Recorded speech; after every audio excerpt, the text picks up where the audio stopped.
행복한 안식일입니다. 저희가 오늘은 이사야 34장에 나타난 하나님의 마지막 심판의 장면을 함께 살펴보려고 합니다. 먼저 이사야 34장 1절 말씀을 보시면 열국이여 라고 말씀하십니다. 열국이라는 말은 나누일 열자를 보통 이야기합니다. 히브리 말은 그냥 고이라는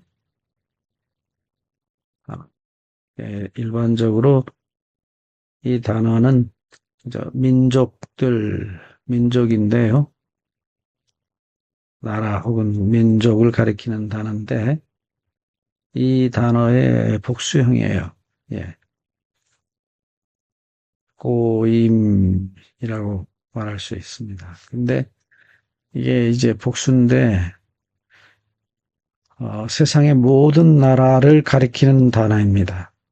그러니까 이 이사야 34장은 이제 당시에 이스라엘을 괴롭히던 이방 민족들을 향하신 하나님의 진노를 나타내는 것이지만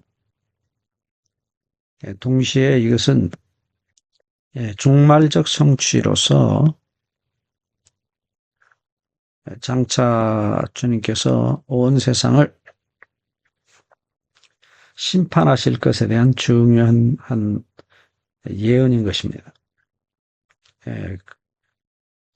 이 34장 1절 보시면 땅과 땅에 충만한 것, 세계와 세계에서 나는 모든 것이 들을지어다. 하나님께서 마지막 심판, 이 종말에 있을 하나님의 마지막 심판에 대한 말씀을 하고 계세요. 그러니까 당시에 이스라엘을 괴롭히던 아수르나 더 나아가서는 바벨론,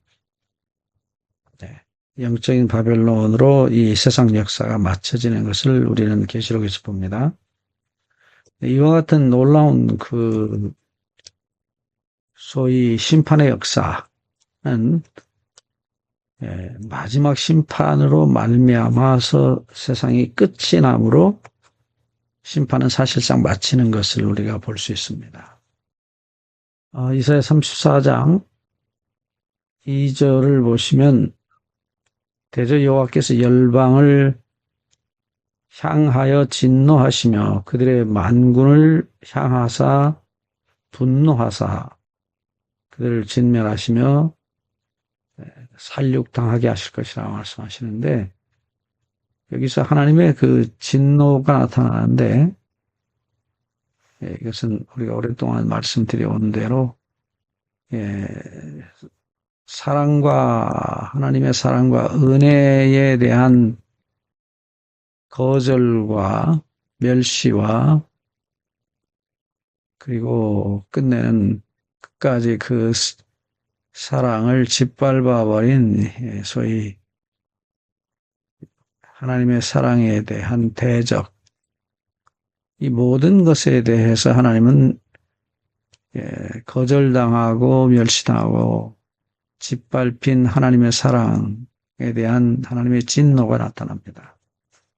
이것은 곧 악에 대한 진노인 것입니다. 악이 무엇인지는 우리가 여러 번 말씀드렸습니다. 이건 철저히 자기 사랑, 그리고 사랑을 받아주지 않는 사랑에 대한 말씀드린 거절과 멸시와 대적을 말합니다. 여러분, 하나님의 진노는 너무나 당연한 것입니다. 다시 말하면 사랑을 짓밟아 버린 이 악에 대해서 하나님께서 더 이상 하실 일이 없어요. 하실 수 있는 일이 없습니다. 이 거절당한 하나님의 아픔, 그것이 정말로 주님의 눈물 가운데 나타났고 주님께서 눈물을 흘리시던 장면들은 모조리 다 그렇습니다. 엘렌 지 화이트가 말씀했듯이 생명의 주님을 옆에 두고도 인간적인 자신들에 대한 그 동정과 자신들에 대한 사랑으로 인해서 눈물, 다시 말하지만 사랑에 대한 거절, 멸시에 대한 주님의 눈물이 거듭거듭 성경에 기록되어 있습니다.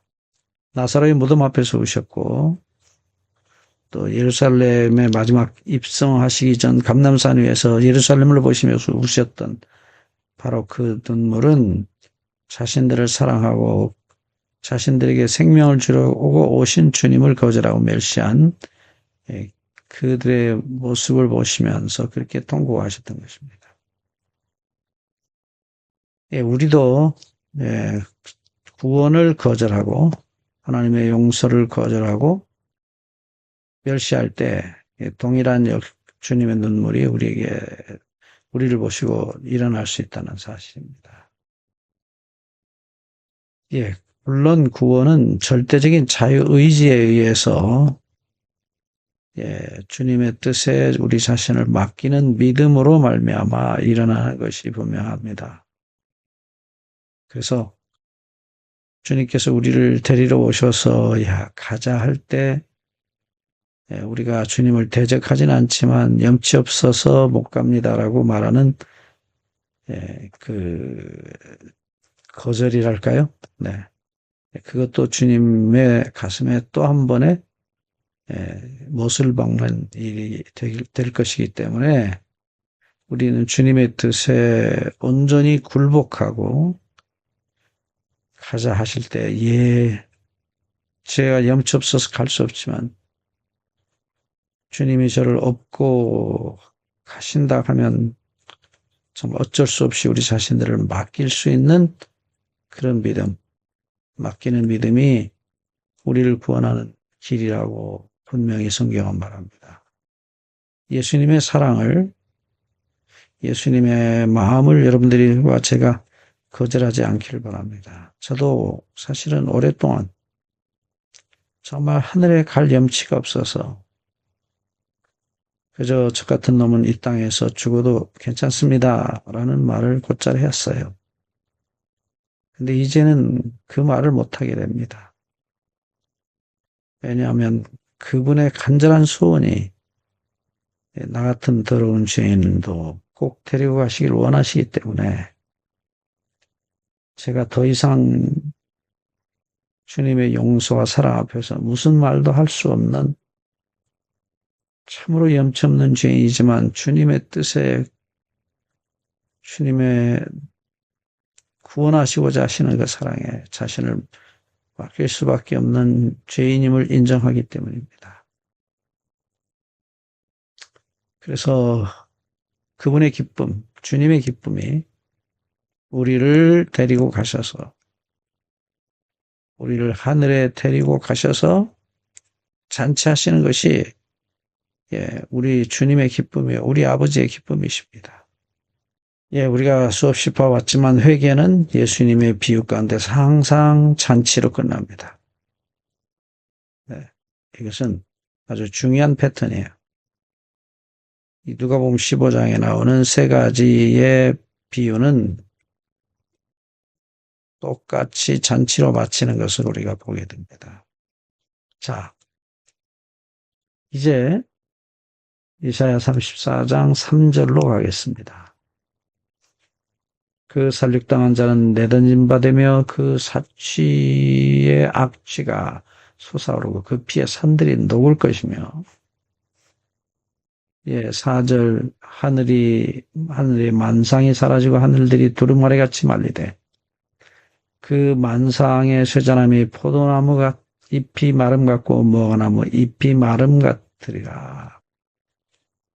여기 3절에 주님께서 이 땅에서의 심판을 나타내고 계시고 이 땅에서 수많은 시체들이 죽어서 악취가 진동할 것이라고 말합니다.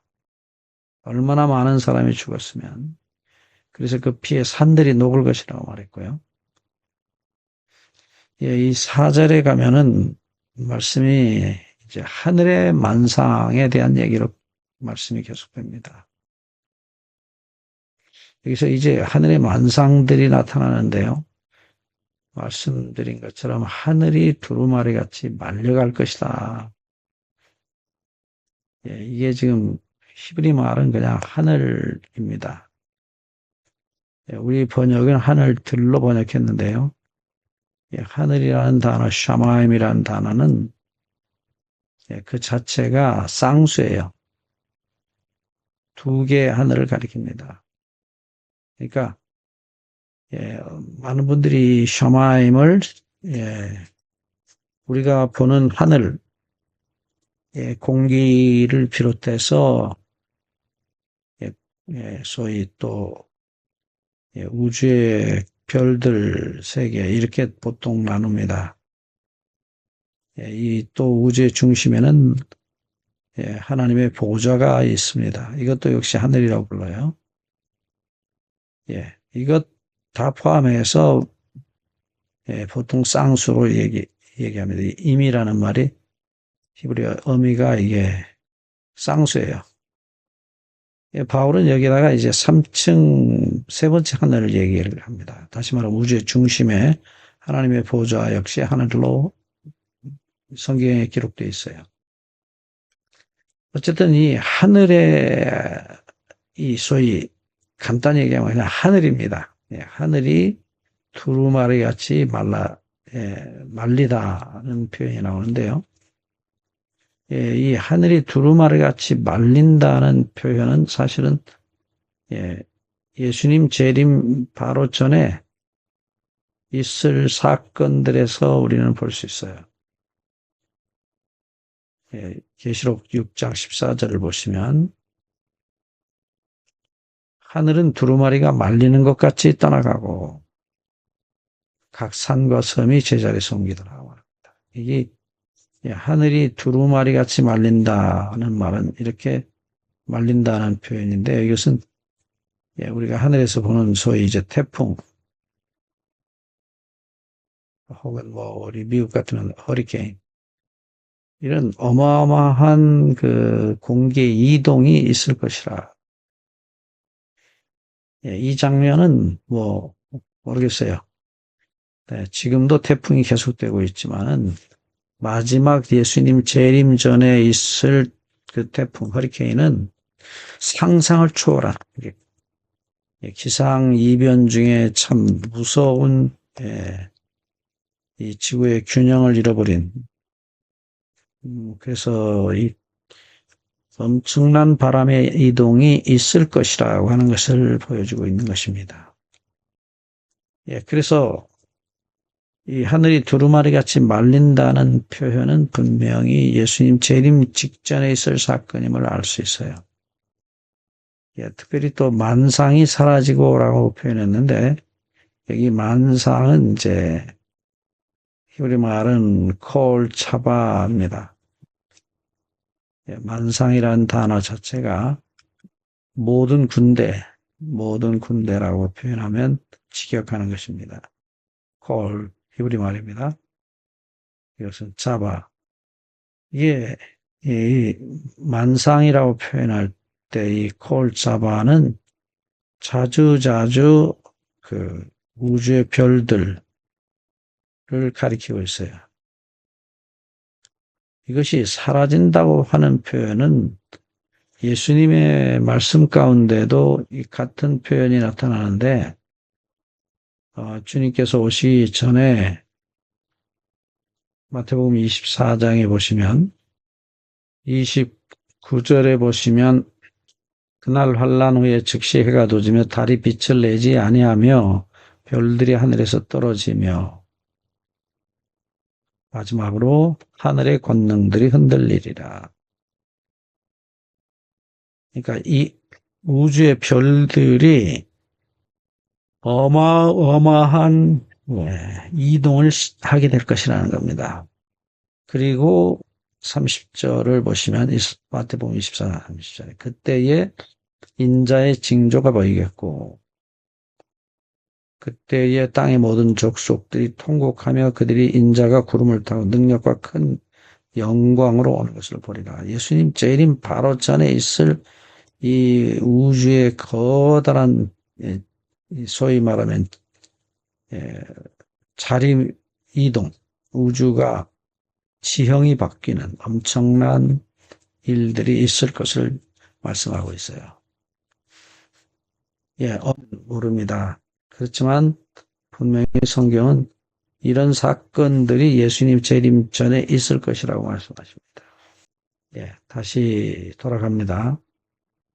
이사야 34장 5절을 보시면 여호와의 칼이 하늘에서 족하게 마셨은즉 보라 이것이 에돔 위에 내리며 진멸하시기로 한 백성 위에 내려 그를 심판할 것이라.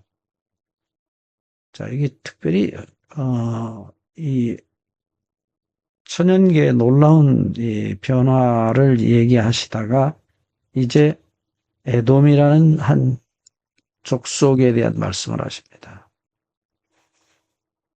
자, 하나님께서 왜 이 에돔을 말씀하셨을까? 이 에돔이라는 이름은 우리가 아시는 대로 붉다. 에돔 족속들이 이제 얼굴이 붉었다라고 일반적으로 알려져 있습니다. 에돔은 창세기 25장 25절에 보면 야곱의 형 에서의 별명으로 나타나고 있어요. 그래서 일반적으로 에서 족속이라기보다는 에돔 족속으로 그렇게 불렸던 기록이 성경에 많이 있어요. 그리고 이제 그들이 살았던 장소가 이제 세일이기 때문에 세일 족속이라고도 흔히 부릅니다.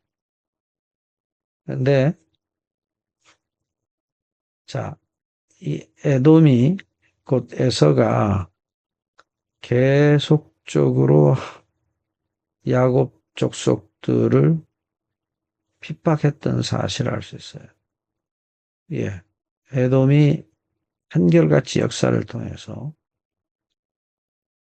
아주 분명하게 야곱 족속을 핍박했다고 하는 것이 역사의 분명한 기록입니다. 그들은 자신들이 소홀히해서 잃어버린 장자권, 야곱이 그렇게 사모하고 갖기를 원해서 하나님께 매달렸던, 비록 그가 불의한 방법으로 그것을 가져갔지만 영적인 장자권에 대한 이 야곱의 간절한 그 소원은 본인이 원하는 대로 야곱에게 넘어갔습니다. 사실은 에서는 이 영적 장자권을 버렸습니다. 말 그대로입니다. 팥죽 한 그릇에 팔아넘겼어요. 사실은 에서가 억울해할 수도 없어요. 본인이 스스로 버렸기 때문입니다. 근데 본인이 버려놓고도 막상 야곱이 그걸 차지하는 것을 보기 싫었어요. 그래서 이사야나 예레미야나 특별히 에스겔은 이 에돔족 속에 대한 심판을 계속해서 말합니다. 이 에돔족 속에 대한 기록은 우리가 얼마든지 성경에서 찾을 수 있어요. 에돔이란 이름으로 불려진 이 족속에 대한 기록은 무려 100번 넘게 나와요. 에돔이란 단어 자체가. 그래서 이 에돔이 분명히 이스라엘 동쪽에 살았는데 이 동쪽으로부터 오시는 예수님의 모습도 에돔으로부터 온다라고 이사야 63장 1절에 말합니다. 에돔에서 오는 자 누구냐? 이 에돔은 동쪽에 사는 족속들이기 때문에 이제 동쪽에서 온다는 표현을 그렇게 하세요. 예수님입니다. 예수님이 재림을 이제 에돔을 심판하시면서 오시는 예수님, 재림 예수님에 대한 이야기 가운데도 이 말씀이 나와요. 특별히 이제 이 에돔에 대한 예레미야의 기록 아주 많습니다. 멸망에 대한 기록 아주 많습니다. 특별히 이 예루살렘이 멸망당할 때에 정말 그 슬프게도 자기 형제 나라인 이 이스라엘이 멸망하는 것을 보고 이 에돔 족속들이 춤을 추고 좋아했다고 하는 기록이 나타납니다. 그런데 자 에스겔에 보면은 이 에스겔이 심판에 대한 선언을 하실 때에 놀랍게도 이 에스겔 35장에 보시면 35장 15절에 이스라엘 족속의 기업이 황폐함으로 내가 즐거워하던 것 같이 내가 너를 황폐하게 하리라. 세일사나 너와 에돔 온 땅이 황폐하리니 내가 여호와인 줄 우리가 알리라 하셨다라. 또 에스겔 36장 5절에도 주 여호와께서 이같이 말씀하시기를 내가 진실로 내 맹렬한 질투로 남아있는 이방인과 에돔 온 땅을 쳐서 말하였노니 이렇게 그 에돔 족속에 대한 심판이 특별히 에스겔서에서는 구체적으로 나타납니다. 그런데 자 다시 돌아갑니다. 이사야 34장 5절에 여호와의 칼이 하늘에서 족하게 마셨은즉 보라 이것이 에돔 위에 내리며 그래서 이 마지막 종말적 심판의 대표적인 어떤 대상으로 이 에돔이 지적이 되고 있어요. 그러니까 야곱의 형이고 이스라엘의 친척이죠. 바로 이 유다 나라 옆에 살면서 끊임없이 그들을 미워하고 질투하고 핍박했던 이 에돔 족속이 심판을 받는다는 말은 정말 마지막에 하나님께서 역사를 끝내시면서 마지막으로 멸망시키는 에돔으로서의 그 마지막 야곱의 가족으로서 멸망을 당하는 야곱의 형 에돔에 대한 기록을 남긴 것은 굉장히 흥미롭습니다. 계속해서 이사야 34장 5절을 보시면 여호와의 칼이 하늘에서 족하게 마셨은즉 보라 이것이 에돔 위에 내리며 진멸하시기로 한 백성 위에 내려 그를 심판할 것이라. 이 에돔에 대한 기록은 계시록에 의하면은 이제 마지막으로 멸망당한 세력이 바벨론이라고 말하고 있어요. 바벨론은 아시는 대로 하나님의 말씀과 인간의 말을 섞어 놓은 바벨론입니다. 혼잡이에요. 그래서 하나님의 말씀을 사람의 말로 완전히 섞어서 혼잡하게 해놓은 이 바벨론을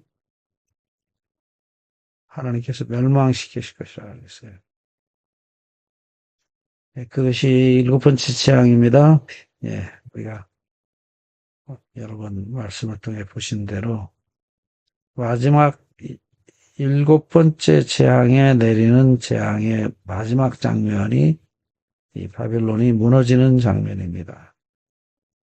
요한계시록 16장 19절에 보시면 큰 성이 세 갈래로 갈라지고 이 큰 성 바벨론에 대한 얘기죠. 그리고 이어지는 19절 말씀은 만국의 성들도 무너지더라 라고 했어요. 그러니까 이 큰 성 바벨론이 이 모든 족속들의 영적인 중심이었습니다. 그리고 만국의 성들이 함께 무너지는 것입니다. 그래서 여기 이제 그 야곱의 형으로서 이스라엘을 야곱을 계속 괴롭혔던 중심에 이 에돔이 있었다는 사실을 우리는 이 계시록의 말씀을 통해서 확인하게 돼요. 요한계시록에는 전 세계를 다스리는 큰 성 바벨론이라고 말했습니다. 그리고 함께 만국의 성들도 무너질 것이라고 했습니다. 그래서 이 당시에 이사야 당시에 그 에돔 족속이 모압과 암몬을 그리고 블레셋을 충동해서 계속적으로 이스라엘을 괴롭히던 그 중심 세력으로서 에돔이 멸망을 당한다는 것은 하나님께서 역사를 끝내시겠다 하시는 하나의 의지로 볼 수 있습니다. 그런 어떤 상징적인 표현이 여기에 나와 있어요. 계속해서 이사야 34장 6절을 보시면 여호와의 칼이 피 곧 어린 양과 염소의 피에 만족하고 기름 곧 수양의 콩팥의 기름으로 윤택하니 이게 지금 도살장에서 하나님께 그 드리는 제물들을 바치던 모습을 여기서 하나님께서 비유적으로 사용하신 것을 보게 돼요. 여기 첫 번째로 나타나는 단어가 피입니다. 그리고 기름이 나타납니다. 이 피는 너무나도 분명하게 생명이죠. 목숨을 가리키는 단어고 이 기름은 고난입니다.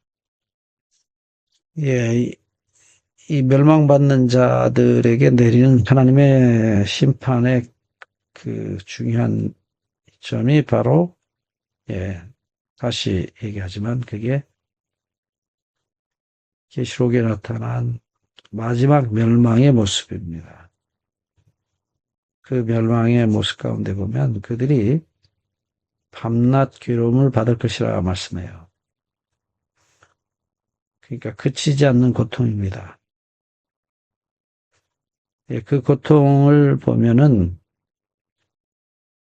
요한계시록 20장 10절 말씀을 보시면 요한계시록 20장 10절에 보시면 또 그들을 미혹하는 마귀가 불과 유황못에 던져지리니 거기는 그 짐승과 거짓 선자도 있어 세세토록 밤낮 괴로워하리라.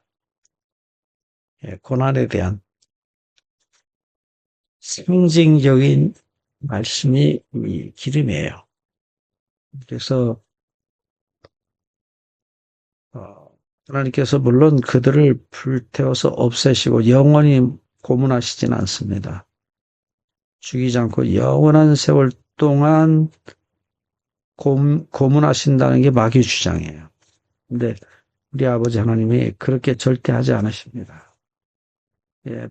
다시 말하자면 로마서 6장 23절에 죄의 싹은 고통이 끝이 나면서 역시 죽음, 영원히 사라지는 죽음 그뿐입니다. 밤낮 괴로움을 받아야 그리고 역사는 끝이 납니다. 한 번 더 돌아갑니다. 이사야 34장 6절 끝에 보시면 이는 여호와를 위한 희생이 보스라에 있고 큰 살육이 에돔 땅에 있습니다. 이 마지막 처참한 멸망을 우리가 보면서 우리 주님의 아픔을 우리가 다시 생각하지 않을 수가 없습니다. 참 많이 아프셨을 거예요. 그리고 또 마지막 그 멸망하는 자식들을 바라보시면서 가슴 아프실 우리 아버지. 그러나 어쩌면 악이 되어서 어쩔 수 없이 태워 없앨 수밖에 없는 쓰레기가 된 정말 눈물의 아픔, 사랑의 아픔이 그들의 소멸과 함께 영원히 사라질 것이라고 성경은 말합니다. 이사야 34장 7절을 보시면 들소와 송아지와 수소가 함께 도살장으로 내려가니 그들이 땅에 피에 취하며 흙이 기름으로 윤택하여. 이 34장 7절 그 끝에 윤택해진다, 다쉔이라는 히브리 말이 이제 그 살이 찐다는 말인데요. 일반적으로 살이 찐다 할 때는 기름으로 살이 찌는 거거든요. 정말 얼마나 많은 사람들의 죽음이 그들의 정말 그 몸에서 흘러나오는 기름에 의해서 흙이 아주 윤택해질 것이다. 참 슬픈 이야기입니다. 우리 아버지에게는 참 슬픈 이야기일 겁니다. 동시에 악을 제거하시는, 그래서 당신의 자녀들에게 영원한 행복을, 영원한 생명을 가져다 주실 그 주님의 모습으로는 또한, 한편으로는 그분의 사랑의 성취를 보시고 그분의 십자가의 고난의 성취를 보시고 기뻐하실 것이라고 생각이 들어요. 이사야 34장 8절을 갑니다. 이것은 여호와께서 보복하시는 날이요 시온의 송사를 위하여 신원하시는 해라. 여기서 우리 번역이 신원하시는 해라 그렇게 말했는데 여기서 두 단어 신원하시는 해. 여기 신원하다는 단어가 쉴룸입니다. 이 단어는 우리가 여러 번 얘기했지만 샬람이라는 동사의 그 여러 형태 중에 하나 명사형입니다. 말씀드렸지만 샬람은 빚을 갚다, 완성하다, 없어졌던 게 채워져서 완성이 된다 그런 뜻입니다. 근데 그것의 이 명사 중에 하나가 슐룸인데 이것은 일반적으로 슐룸이라는 단어는 보답하다, 보상하다, 보상이라고 하는 게 오히려 더 좋을 것 같아요. 월급입니다. reward 뭐라고 말하면. 그러니까 하나님께서 그 악하게 산 사람들이 끝까지 거절하고 하나님의 용서를 거절하고 그들이 받게 될 하나의 월급이다, 보수다. 월급 주는 해라 이런 표현이 나오는데 여기 해라는 단어가 우리가 다 잘 아시는 대로 샤네라는 단어인데 샤네라는 단어인데 샤네 이것은 샤나라는 동사 이건 바꾸다는 뜻입니다. 그러니까 바꿈이에요 정확하게. 굳이 직역하죠. 그래서 하나님께서 분명히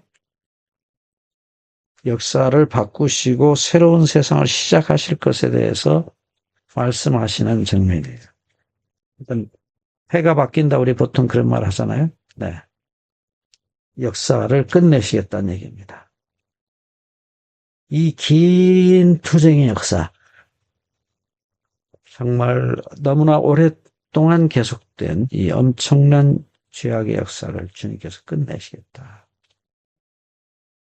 계속되는 말씀을 보시면 에돔의 시내들은 변하여 역청이 되고 그 티끌은 요항이 되고 그 땅은 불붙는 역청이 되며 계속해서 이 불붙는 유황에 불붙는 역청이 될 것이라 표현합니다.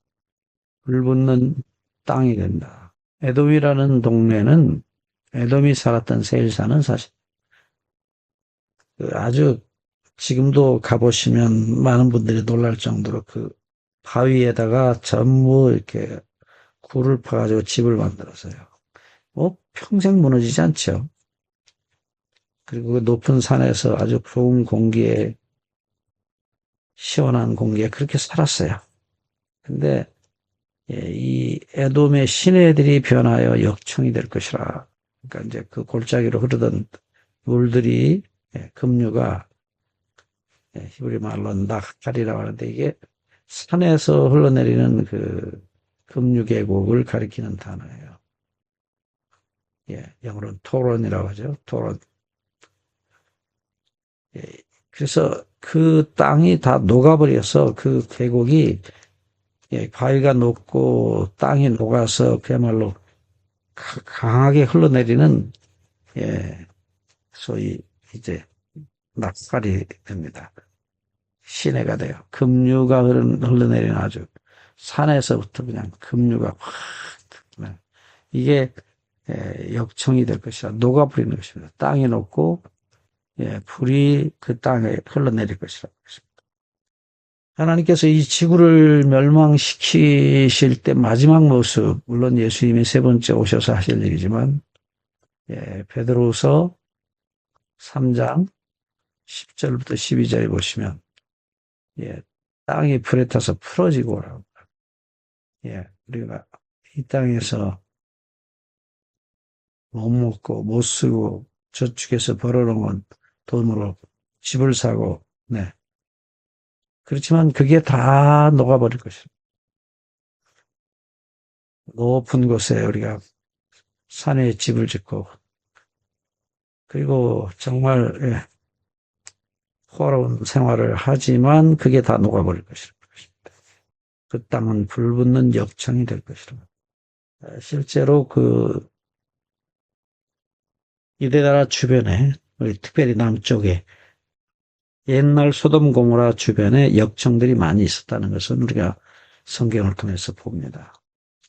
그들이 다 녹아버릴 것이라 말씀입니다.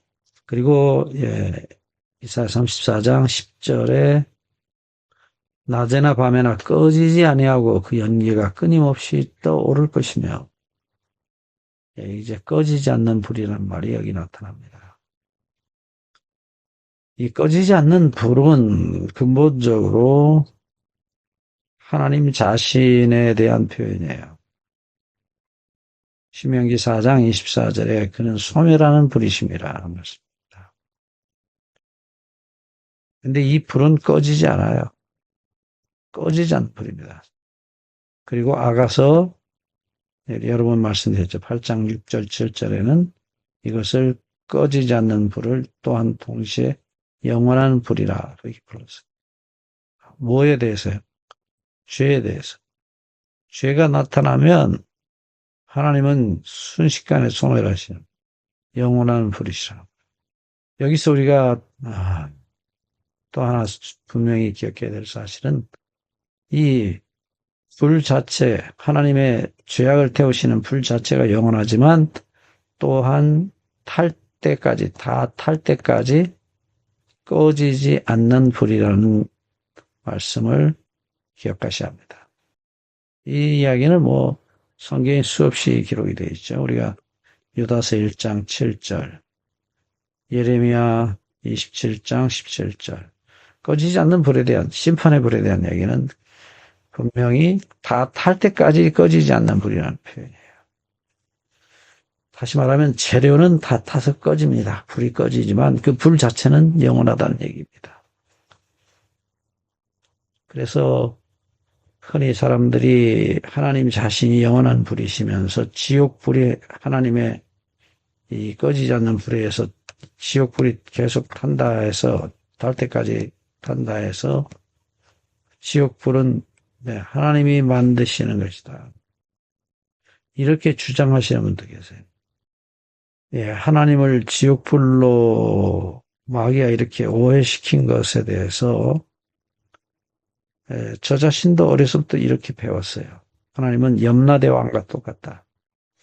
그래서 우리를 영원한 불에 넣고 영원히 고문하신다. 이거 마귀가 만든 무시무시한 거짓말입니다. 본인이 그렇게 되기를 원해요, 우리가 영원히 고문을 당하고 고통을 당하는 걸 보면서 즐거워하고 기뻐할 존재입니다. 하나님 우리 아버지가 절대 그렇지 않으시죠. 네.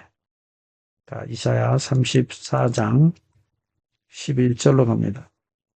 강하새와 고슴도치가 그 땅을 차지하며 부엉이와 까마귀가 거기에 살 것이라. 아주 상징적인 표현을 썼어요. 이사야 34장 11절 당하새와 고슴도치가 그 땅을 차지할 것이라. 여러분 여기 당하새라고 하는 새가 부엉이 일종이다. 보통 그렇게 많이 얘기를 합니다. 여러분 부엉이들은 밤에 잠을 안 자죠. 낮에 자고 밤에는 안 자요. 밤에 셉니다. 그 다음에 이 이어지는 까마귀는 우리가 아는 대로 검정색이에요. 그래서 밤을 나타내요. 지금 보시는 것처럼 이 새 종류에 대해서 얘기하시면서 강아새와 고슴도치, 부엉이, 까마귀 이런 종류의 계속해서 이 검은색을 가진 땅 속에서 소위 말하면 빛이 없는 흑암 속에서 땅 속에 살죠. 고슴도치 빛이 없는 곳입니다. 어둠의 세력을 가리켜요. 부엉이와 까마귀가 그 땅에 살 것이라. 다 밤에 셉니다. 자, 깜깜한 어두움과 검은색, 밤, 이 계속되는 말이에요. 그러니까 이게 하나님의 생명의 빛이 없음을 나타내고 있어요. 이것은 죽음을 의미했고 어둠 속에서 영원히 없어지는 사실을 나타내고 있어요. 이 장면이 이제 소위 흑암이라 밤이다 흑암이라 한마디로 얘기할 수 있습니다. 우리는 이사야 34장 11절에서 창세기 1장 2절을 보게 돼요. 그게 이제 소위 혼란의 줄과 공허의 추를 들이우실 것이며 창세기 1장 2절에 보시면 땅이 혼돈하고 공허하며 흑암이 깊음 위에 있으며 근데 이 똑같은 구조로 이사야 34장 11절이 똑같이 말하고 있어요. 혼란의 줄과 공허의 추를 들이우실 것이라. 그리고 거기 가는 모든 새들은 흑암의 새들이에요. 이 혼돈이라는 단어가 똑같아요. 토후, 히브리 말로 토후. 그 다음, 공허, 오후. 똑같습니다. 혼돈과 공허, 흑암의 세력이 지구를 덮고 있었고, 역시 마찬가지입니다. 자, 이 장면은 지금 언젠가도 말씀을 드렸지만은 창조 전의 상태예요. 이게 창조 전이라는 사실은 우리에게 굉장히 깊은 생각을 하게 합니다. 왜냐하면 창세기 1장 2절 끝에 하나님의 신이 성령께서 수면 위에 이 깜깜과 하고 혼돈과 흑암 가운데 있는 이 위에 하나님의 신이 운행하셨다라고 말하고 있어요. 여러분 이 말씀을 드렸습니다. 길게 반복할 마음은 없습니다. 자, 여기 이 하나님의 신이 운행하시던 라하파 하시던 히브리 말로 라하파다고 하는 표현. 마치 암탉이 새끼를 이렇게 품에 안고 있는 듯한 모습. 지구의 혼돈과 공허와 흑암이 가득했던 이 위에 하나님의 신이 운행하셨다라고. 자, 영적으로도 똑같죠. 어떻게 이렇게 똑같습니까? 여러분, 제가 이 이야기를 언젠가도 여러 번 말씀을 통해서 전달을 했지만은 하나님께서 이스라엘을 구원하실 때 그 모습이 어떻게 그렇게 똑같은지 정말 이 출애굽기에 나타난 하나님의 신이 우리를 인도하시고 구원하시는 어쩌면 죄로 말미암아서 우리가 다 부서지고 무너지고 불타고 혼돈과 공허와 흑암 속에 있을 수밖에 없는 우리를 하나님께서 이 기이한 방법으로 우리를 구원하시고 인도하시는 장면. 한결같이 똑같은 장면. 그래서 하나님께서 이렇게 우리를 구원하시는 그 장면과 똑같은 장면으로 이 마지막 멸망을 당할 이 땅의 모습을 표현하시면서 멸망당하는 이스라엘과 함께 하나님 자신도 참으로 기가 막힌 절망과 고통을 경험하시면서 그럼에도 불구하고 하나님의 신이 수면에 운행하시던 이스라엘을 애굽에서 인도하실 때에 나타냈던 그 똑같은 모습, 우리가 예수님께서 우리를 구원하시기 위해서 지구를 버리시지 못하시고 계속해서 운행하시지 않으면 안 되었던, 그것은 창조를 위한 역사였다라고 우리가 이미 여러 번 말씀을 통해서 말씀을 드렸어요. 그래서 같은 장면이 신명기 32장 11절에서 말씀드렸죠. 마치 독수리가 자기 새끼의 그 보금자리를 어지럽게 해서 자기 새끼를 너풀거리면서 날개로 펴서 받고 그 날개 위에 그것을 엎는 것 같이 하나님께서 너희를 인도하셨다. 신명기 32장 11절 12절에 말씀. 독수리 새끼를 가게 하려고 날개로 나풀거리면서 끝내는 이제 날개 짓을 하는 그 가운데 그가 제대로 날지 못하니까 다시 자기 어깨 위에 등 위에다가 다시 와서 엎고 날아가는.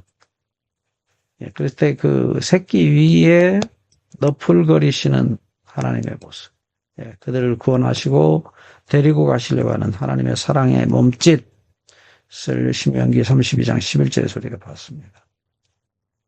이 같은 표현이에요. 어쨌든요. 다시 돌아갑니다. 여기서 창세기 1장 2절에 나타나는 하나님의 신의 위치가 어디냐?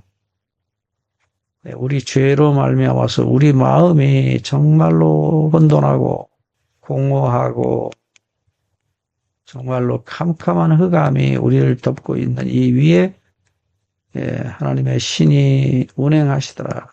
그게 무슨 장면입니까? 우리의 모습과 어쩌면 그렇게도 똑같은 모습인지요.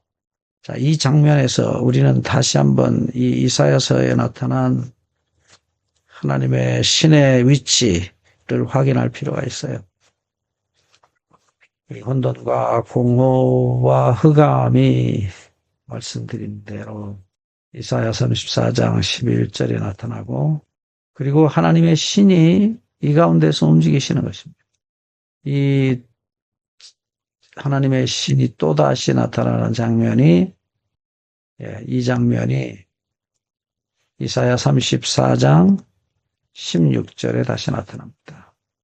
말씀드린 대로 34장 16절에 너희는 여호와의 책을 자세히 찾아 읽어보라. 이것들 가운데 빠진 것이 하나도 없고 제 짝이 없는 것이 없으리. 앞에서 말씀드렸던 당화와 고슴도치, 부엉이와 까마귀 등 이런 그 흑암의 세력들이 가득한, 혼돈과 공허가 가득한 이 이사야 34장 12절의 형편에서 하나님은 모든 것을 이미 다 완전히 멸망시켜서 완전히 혼돈과 공허의 본래 상태로 돌이킵니다. 무의 상태로 돌아가는 것입니다. 그리고서 이사야 34장 16절에 누가 계셔요? 하나님의 신이 수면에 운행하시더라. 하나님의 신이 이 혼돈과 흑암과 공허 가운데 계십니다. 다시 한번 이사야 34장 16절을 봅니다. 너희는 여호와의 책에서 찾아 읽어보라. 이것들 가운데서 빠진 것이 하나도 없고 제 짝이 없는 것이 없으리니 이는 왜냐하면 여호와의 입이 이를 명하셨고 그의 영이 이것들을 모으셨습니다. 네, 여기서 마지막으로 34장 16절 끝에 그의 영이, 하나님의 영이 그 흑암과 혼돈과 공허 위에서 움직이시는, 네, 하나님의 모습. 완전한 멸망이 있어야 합니다. 이게 전제되는 중요한 얘기예요. 그리고 이제 우리가 다음에 공부하게 될 이사야 35장에 우리가 너무나 잘 아시는 말씀입니다. 1절과 2절에 광야와 메마른 땅이 기뻐하며 사막이 백합화 같이 피어 즐거워하며 광야 사막 다 혼돈과 공허와 생명이 없는 흑암뿐입니다. 그런데 그것이 2절에 무성하게 피어 기쁜 노래로 즐거워하며 레바논의 영광과 갈멜과 샤론의 아름다움을 얻을 것이라. 나중에 우리 보겠습니다. 그것들이 여호와의 영광 곧 우리 하나님의 아름다움을 보리다. 하나님의 영광이 나타나요. 다시 이게 창조의 아름다움, 창조의 영광으로 나타납니다. 이 똑같은 구조로 창세기 1장 3절에 하나님께서 빛이 있으라고 명령하시는데 이 똑같은 장면이 지금 보신 것처럼 하나님의 영광으로 이 땅이 새롭게 창조되는 모습을 보게 됩니다. 이사야 35장 1절 2절에 이 장면이 그대로 반복이 되고 있어요. 그래서 영광스러운 장면, 예수님이 재림하셔서 우리를 하늘에 데려가십니다. 1000년 동안 하늘에 있습니다. 악인들에 대한 심판이 끝나고 세 번째 주님께서 삼림하실 때 이 땅은 이미 폐허가 되어 있어요. 혼돈과 공허와 흑암이 가득합니다. 그런데 이때에 하나님께서 이것들을 영원히 멸망시킵니다. 영원한 소멸, 세 번째 삼림하셔서 이 온 땅을 다 태우십니다. 영원한 멸망입니다. 그리고 뭘 하세요? 영원한 멸망 후에 새로운 하늘, 새하늘과 새 땅을 창조하십니다. 계시록 21장 1절 보라 내가 새하늘과 새 땅을 창조할 것이라. 이 같은 구조로 되어 있어요. 여러분 우리는 영광스러운 마지막 새로운 창조를 보고 하나님 앞에 영광을 돌리게 될 것입니다. 여러분 오늘 이 안식일에 우리는 이 영광스러운 하나님의 창조, 완전한 멸망, 모든 것을 원래 없던 상태로 되돌리시고 이 우주에는 다시는 죄가 없게 될 그 영광스러운 마지막 새하늘과 새 땅을 바라보게 됩니다. 그리고 우리는 또 하나 영원한 것을 가집니다. 바로 죽임을 당하신 어린 양, 우리 주 예수 그리스도를 영원히 우리가 모십니다. 사랑은 영원히, 은혜는 영원히, 구원은 영원히 계속될 것입니다. 하나님께 영광과 감사를 드립니다. 감사합니다. 기도하겠습니다. 하나님 우리 아버지, 이 안식일 참으로 우리에게 이 놀랍고 영광스러운 계시를 보여주신 것을 감사합니다. 아버지의 그 놀라운 희생이 아들을 십자가에 돌아가시게 만드셔야만 하셨던 아버지의 사랑에 우리를 하늘로 데리고 오셔서 살아야만 행복하셨던 당신의 사랑의 영광 오늘 우리에게도 이루어지게 하시고 당신 홀로 영광을 받게 되시기를 간구합니다. 사랑하는 주님, 우리를 창조하시고 우리를 어찌할 수 없어서 영원한 생명에 다시 데려가시려고 영원히 자신을 버리셨던 당신의 무한한 사랑, 무한한 희생의 사랑. 아버지, 우리도 마음 가운데 영원히 있기를 소원합니다. 우리 속에 그 영원한 자기 희생의 사랑의 영 부어주시옵소서. 성령 하나님, 성자 하나님, 당신의 비춰주심과 인도하심이 아니었다면 우리가 어떻게 그 은혜를 깨닫겠습니까? 오 주님, 다시 한번 감사와 영광을 주님께 돌립니다. 참으로 주님 사랑합니다. 성령 하나님, 참으로 안타깝게 이 눈멀고 귀가 먼 저희들을 기억코 우리 주님의 가슴으로 데려다 주신 당신의 사랑, 우리를 위하여 말할 수 없이 탄식하며 기도하셨던 당신의 사랑을 감사 찬송하옵나이다. 오 아버지 예수 그리스도 성령 하나님, 이 모든 영광 당신 홀로 받으시옵소서. 예수 그리스도 이름으로 간구합니다. 아멘.